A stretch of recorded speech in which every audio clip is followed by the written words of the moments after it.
On a warm California night in 1953, 11 men slipped into the darkness and never came back. They were no ordinary men. They were Mafia, including one of California's most feared underworld bosses and his 10 loyal members. In the black Cadillac leading the convoy sat Angelo "Red Angel" Moretti, a mid-century mob kingpin who ruled Los Angeles' underworld with ruthless efficiency. His entourage followed close, headlights piercing the quiet. They were heading out as they'd done countless nights before, perhaps to a secret meeting or a lucrative handoff. But this night would be different. By dawn, Moretti and all 10 of his men had vanished without a trace. The disappearance was instant tabloid dynamite. Newspapers blared "Mafia Don missing, vanishes with 10 goons." The city buzzed with fear and curiosity. How could an entire crew of hardened gangsters simply evaporate? Law enforcement scrambled, combing roads and back alleys for any sign of the men or their vehicles. All they found were ghosts, abandoned plans, dead radios, and silence. Angelo Moretti wasn't just another hood. By 1953, he had become a shadowy power broker in Southern California. He ran illicit casinos behind neon club fronts on the Sunset Strip, controlled gambling and rackets stretching into Las Vegas, and commanded loyalty through a mix of generosity and terror. Locals knew him as a charismatic nightclub owner, often seen rubbing shoulders with celebrities under dim bar lights. But in the shadows, he was whispered to be the puppet master behind police payoffs, union corruption, and accidents that eliminated his enemies. Moretti had survived gang wars and outsmarted the East Coast mobsters who long eyed the West Coast as open territory. He was methodical and paranoid, traveling with armed guards, switching cars often, communicating only in code. If someone wanted to eliminate Angelo Moretti, they'd have to be incredibly bold or have betrayal lurking from within. Taking out a mafia boss and 10 of his best men in one move was virtually unheard of. Yet in the early hours of July 12, 1953, it seemed to have happened. Moretti's convoy was last seen leaving downtown Los Angeles after midnight. Witnesses recalled his black Cadillac and 2 other sedans rolling through an intersection heading toward the highway out of town. After that, nothing. They never arrived at their rumored destination, a seaside villa on the coast, and radio contact went silent. By sunrise, families of the men were frantically calling each other. Something was very wrong. That morning, Los Angeles awoke to a mystery. A mafia empire's leadership had vanished overnight. No shootouts reported, no fiery car wrecks, no obvious signs of struggle. It was as if the earth had swallowed them whole. Friends and associates of Moretti were too terrified to speak openly. In hushed back rooms, theories swirled. Had a rival faction from New York flown in and orchestrated a stealth massacre? Did the boss's own lieutenant set him up for an ambush, eliminating the competition in one fell swoop? Or could Moretti and his men have pulled off a disappearing act themselves, fleeing with ill-gotten fortunes to a foreign haven? By the end of that first day, one thing was chillingly clear. Angelo Moretti and his 10 men had disappeared into thin air. The underworld was in a panic. Moretti's rivals lay low, unsure if this was a trick or the beginning of a bloody power grab. His allies whispered that something unprecedented had happened, and in the looming silence, a dark question hung. What terrible fate had befallen the Red Angel and his crew on that mysterious night? In the immediate aftermath, Los Angeles authorities treated the disappearance as both a missing persons case and a potential gangland massacre. Police Chief William Parker, no friend of organized crime, faced intense pressure to get answers. The media was relentless, but the LAPD was treading carefully. This was mafia business, and many officers feared poking the hornet's nest without solid evidence. Detectives interviewed anyone remotely connected to Moretti. They started with his distraught family. Moretti's wife, Lucia, reported that he'd left home after a late-night phone call. He seemed tense but said only that he had to meet someone important. Lucia begged him not to go. He had been on edge for days about a big deal brewing. But Angelo kissed her on the cheek, told her not to wait up, and walked into the night. It was the last time she saw him. Police also questioned Moretti's underboss, Salvatore Sal Carbone, the man poised to inherit control of the rackets in Moretti's absence. Sal Big claimed he was homesick that night, an alibi that raised eyebrows. Why would the number 2 man skip a critical meeting? Sal bristled at the insinuation of betrayal. He insisted Angelo never mentioned any midnight meeting to him. If one occurred, it must have been arranged without his knowledge. Detectives noted his defensiveness, but had nothing concrete to hold him on. Still, in private, some investigators suspected an inside job. Perhaps Sal, or another confidant, had helped set up the boss. Interestingly, Los Angeles had seen a Mafia boss vanish once before. In 1931, Joseph Joe Ironman Ardizzone, an early LA mob chief, left home and was never seen again. Police then theorized he'd been taken for a ride, underworld slang for being murdered and buried in the desert by rival gangsters. But that was one man. Never had an entire crew disappear all at once. The Moretti case was unprecedented. As days passed without contact or ransom demands, the idea of a voluntary disappearance, Moretti going into hiding, faded. This was looking more and more like a crime scene with no bodies. Federal agencies quietly took interest. The FBI's Los Angeles field office opened a file, though in 1953, J. Edgar Hoover's FBI still publicly denied a national mafia network even existed. With little federal support, much of the probing fell to local law enforcement. On the streets, rumors ran wild. Some underworld whispers said Moretti had crossed a powerful syndicate back east. Perhaps he refused to share his casino profits with the Mafia Commission. Others claimed a notorious hitman from Chicago was spotted in LA near Moretti's club weeks before. Another theory suggested Moretti's own men might have turned on him for a bigger slice of the empire, luring him out of town to eliminate him. Detectives chased every lead. A rural gas station attendant north of the city reported seeing a convoy of black cars that night, matching Moretti's fleet. Following that route, investigators found signs of a possible confrontation. Tire tracks veering into the scrub, shards of broken glass, and a few spent .45 caliber shell casings glinting in the dirt. It looked like there had been gunfire on that lonely road. Still, no bodies were found. Weeks later, hikers stumbled on a grim clue: a burnt-out Packard sedan hidden in a gully about 50 miles from LA. Its license plates identified it as one of Moretti's cars. The interior was charred, and bullet holes riddled the frame. It was a smoking gun, evidence that violence had indeed struck the Moretti crew. Police combed the surrounding area for graves or further clues, but came up empty. The killers had covered their tracks well. At every turn, progress stalled. The case teetered on the edge of becoming unsolvable. By the fall of 1953, with no fresh leads, the task force quietly shrank. Officially, Angelo Moretti and his men were classified as missing, presumed dead. Unofficially, everyone from cops to crooks believed they'd been massacred. But without bodies or witnesses, the mystery deepened. As the year closed, Los Angeles was left with an unsettling reality. 11 men had been erased in one night, and nobody could say for sure how or by whom. In the absence of answers, the legend of the Moretti vanishing began to take root, destined to haunt the city for generations to come.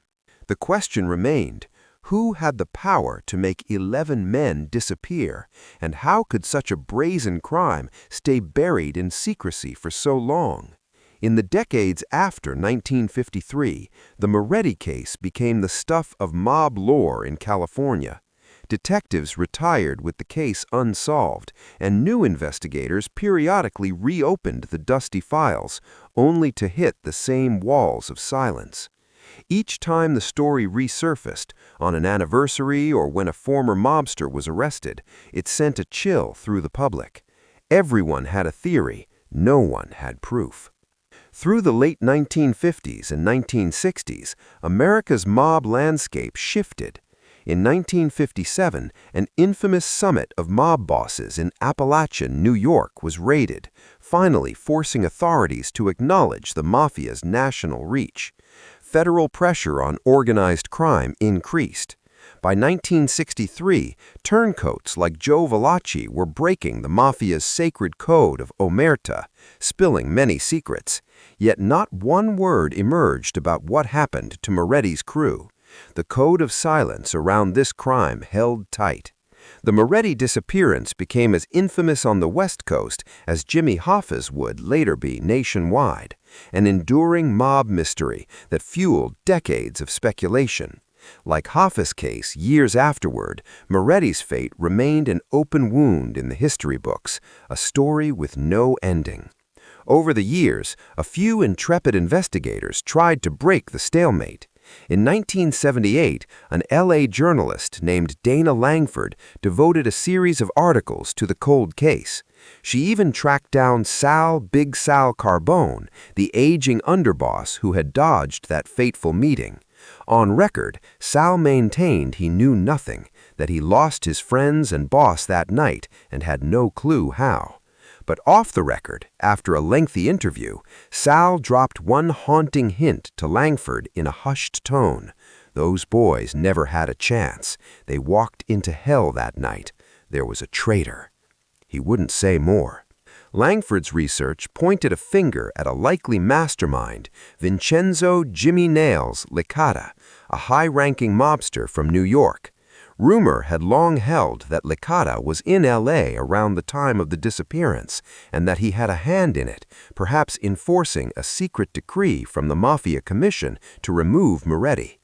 Langford published this theory, but without hard evidence or recovered bodies, it remained speculation.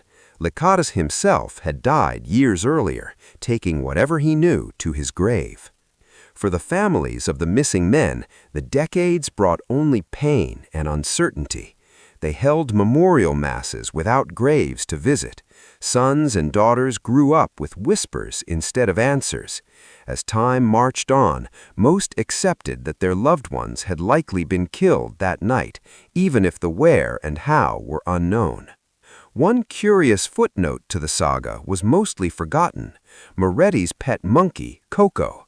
In the chaos after the disappearance, Lucia Moretti could not care for the little capuchin monkey and donated him to the Los Angeles Zoo. Coco lived out his days there until the late 1960s. It seemed a trivial aside, a gangster's exotic pet living quietly in a zoo while its owner's fate remained a mystery. Few could have imagined that this very animal, or at least what it remembered, would one day help unlock the whole case. For 70 years, the truth of what happened on that dark night in 1953 remained buried. It seemed the secret would never be revealed, sealed by fear and time. But history had a surprise in store. In 2023, the key to this coldest of cases would emerge from the most unlikely source. The long silent witness to the crime would finally be heard, and that witness was a monkey. 70 years later, in the summer of 2023, a quiet breakthrough occurred, not in a police lab or a witness interrogation, but in a primate sanctuary in the Pacific Northwest. There lived an elderly capuchin monkey named Milo. Milo had been rescued from a defunct traveling circus years prior. He was known for his calm demeanor and keen, almost haunting eyes. Dr. Elaine Rhodes, a primatologist at the sanctuary, became intrigued by Milo's background. After some digging through old records and noticing a faded tattoo on Milo used for identification, she uncovered an astonishing link. Milo once belonged to a Los Angeles zoo in the 1950s. In fact, he was the very same Coco who had been Angelo Moretti's pet. Against all odds, this old capuchin monkey had lived into his twilight years, carrying with him the memories of a night long past. Dr. Rhodes reached out to an old friend, investigative journalist Jack Chen, who had written about unsolved crimes. When Jack heard that Moretti's monkey was not only alive but within reach, he immediately flew out. The idea was startling. Could this animal have retained some memory of the events of 1953? And if so, how could one possibly find out? They decided to attempt something unconventional.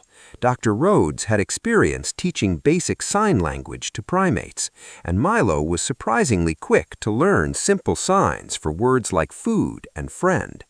Jack and Elaine showed Milo a photograph, a grainy black and white image of Angelo Moretti from 1952, with Coco the monkey perched on his shoulder.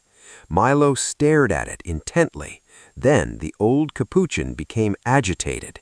He tapped the glass of the photo frame and signed, "Friend, gone," followed by an outstretched hand with palm down, a sign Dr. Rhodes interpreted as dead or away. Milo then covered his eyes and let out a whimpering chirp, as if grief-stricken. Jack and Elaine exchanged astonished glances. It was as if Milo understood what they were asking, and he was trying to answer. His friend Angelo was gone, dead. But how and where? Milo then did something extraordinary. He scurried to a corner of his enclosure and grabbed a small plastic toy shovel, one of his enrichment items. Coming back, he began to dig in the dirt floor, tossing up handfuls of soil. Jack's heart pounded. Milo looked up at them, then back to digging.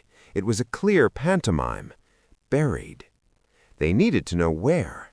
Jack spread out a map of Southern California on the ground, marked with the key locations of the 1953 mystery, routes, the spot of the burnt car, etc. Milo was drawn to it. The monkey placed a wrinkled finger on the map, tapping and sliding it around, seemingly at random. But when given a simpler, larger map, focusing on the rural area north of Los Angeles, Milo kept pointing to one spot, a rugged canyon area near an old ranch property. Jack's eyes widened. That ranch had belonged to a cousin of Sal Carbone back in the 1950s. Police had actually visited it once early in the investigation, but Sal's cousin had stonewalled them, and they found nothing. The location aligned with where Milo seemed fixated. Could it be that this was the place Milo remembered something terrible happening? Getting law enforcement to act on a tip from a monkey required careful persuasion. Jack Chen wrote an article for the Los Angeles Times laying out the remarkable chain of discoveries and suggesting that modern forensic technology be used to finally search that remote property. The public was enthralled by the bizarre twist, and pressure mounted on the authorities. By late October 2023, the Los Angeles County Sheriff's Department organized a new search at the ranch site, armed with cadaver dogs and ground-penetrating radar. Dr. Rhodes was invited to bring Milo to the edge of the scene, a silent witness, finally returning to the place of horrors he had survived. Voiceover, crescendo of anticipation. The search team fanned out over the dry, scrubby ground of the long-abandoned ranch. Almost immediately, the cadaver dogs signaled interest near an old oak tree and a patch of ground that looked slightly sunken. The ground-penetrating radar unit passed over it and revealed telltale anomalies beneath, shapes consistent with human remains. With the utmost care, investigators began to dig. At a depth of only a few feet, a shovel struck something hard. A few more scoops of earth, and there it was, a skeletal arm wrapped in deteriorated fabric, a jacket sleeve from the 1950s. Within hours, the team had unearthed multiple skeletons in a single clandestine grave. Buttons, belt buckles, and personal items surfaced too, including a rusted wristwatch stopped at 2:17, perhaps the time of the murders, and a signet ring bearing the initial M. The ring was traced to Angelo Moretti. It was a custom piece he was known to wear. One by one, the remains of 11 men were carefully uncovered, their bones speaking what no witness had, a tale of execution and concealment. Seasoned detectives and onlookers alike stood in awe and somber silence. After 70 years of questions, here lay the answers, in plain sight. The vanished had been found, buried in the very soil Milo had indicated. The little monkey in Elaine's arms emitted soft, plaintive noises, as if sensing what was unfolding. The mystery of Angelo Moretti and his 10 men was on the cusp of finally being solved. Voiceover, somber, resolute. With the bodies recovered, the final chapter of this mystery began. Forensic examiners confirmed through dental records and DNA what was already evident. The remains were Angelo Moretti and his crew. Bullet wounds in the skulls and bones told of a cold execution. They had been blindfolded and shot gangland style, their remains dumped in a pit and hidden from the world for 70 years. Attention now turned to identifying the culprits behind this massacre. At the gravesite, investigators found a striking piece of evidence, a metal cigarette case, tarnished but intact, engraved with the initials VL. It was an object out of place in the pit, likely dropped inadvertently by one of the killers. Those initials matched Vincenzo Licata, the very mob boss long suspect as the architect of the hit. This discovery, combined with archived IBI intel, painted a clear picture. Back in 1953, Moretti had defied higher-ups in the national Mafia syndicate. The commission, irate at his independence, sanctioned his removal. Vincenzo Licata, a big player from New York, was sent to handle it. With help from an inside betrayer, strongly suspect to be Sal Carbone, they set the trap. Moretti's men were led to that ranch under the guise of a late-night meeting, perhaps a truce or important deal. Instead, they met an ambush. Out-of-town hitmen with Tommy guns surrounded them. Moretti and his 10 loyal soldiers never stood a chance. They were executed and hastily buried in that pre-dug grave, while the killers disposed of evidence by burning cars and bribing the landowner into silence. The perfect crime, nearly achieved, until time, chance, and a monkey intervened. By 2023, nearly all the perpetrators were themselves long dead.